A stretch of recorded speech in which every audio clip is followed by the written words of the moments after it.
5 big mistakes, 5 fixes in under 5 minutes. Now, I know in this video, there could be 1, there could be 5 mistakes that you're making, but you're going to strike the golf ball way better from the tee and hit some more fairways following this advice. First on our list is scooping the golf ball with driver. So essentially, scooping looks a little bit like this. Now, anytime we do that, we tend to hit it a little bit thin sometimes, we tend to hit it a little bit high and lose a shed load of distance.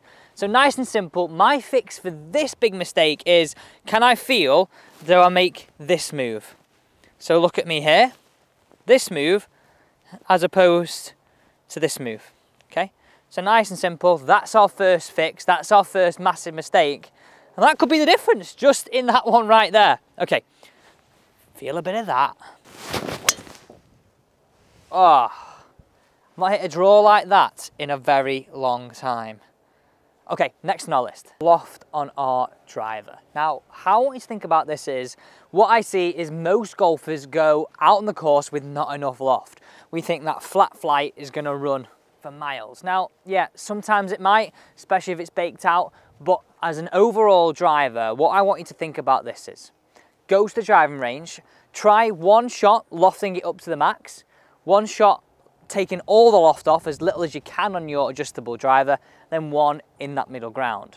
And I guarantee for you slower swing speed players, adding a little bit more loft, adds a little bit more spin and keeps that ball in the air a little bit longer, which I tend to see people add like maybe between 5 and 10 yards to their drive. There's number 2. This one is absolutely crucial. And don't forget, we're doing 5. One of them could just be the difference. Takeaway. How we control this club in that first foot of the golf swing is absolutely paramount we get this right. So have a look at this from the player cam perspective. What I don't want to see is this toe overtaking the heel of the golf club. So essentially, the outer edge traveling more than the inner edge. That will massively open that face, and anytime it's like that, we've got a lot of recovering to do on the way down.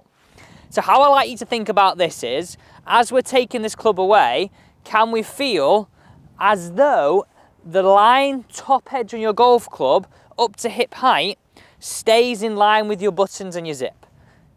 Now look at that, we get a better turn, we get more control of our golf club head, and then, well, we don't have to react as much on the way down. Right, let's hit this one away.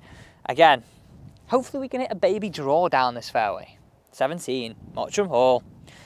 Whew. Little off balance, straight at those trees. Next one on our list is this. Now this is an absolute biggie. Width of stance. 2 common errors. I mean, there's 2 ones we go here. Sometimes we go really wide because we think it's our driver and we need as wide a stance as possible. Other times I see golfers go really narrow and get really close to it and stand so upright. This is my rule of thumb. Inside of your heels, just wide of shoulder width apart, number 1. And all I want you to do is get your club parallel to the ground, tilt over from your hips, then slightly bend the knees.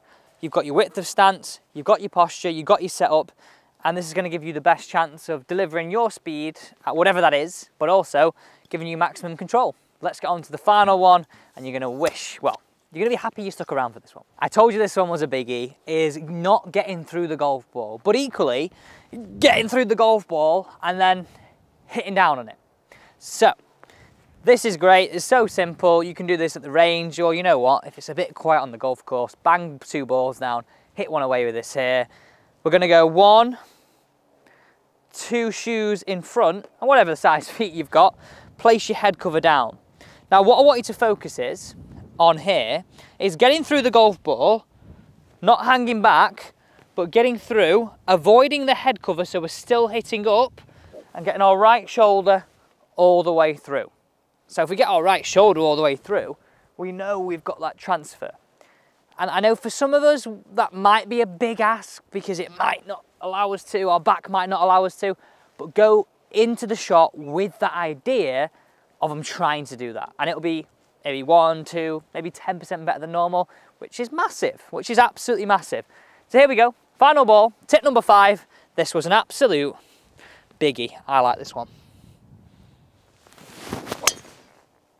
Look at the launch on that. Look at my finish. Might need to see the physio after it. Thanks so much for watching today's video. If these tips do help you, please don't forget to subscribe and like this video. Thanks for watching.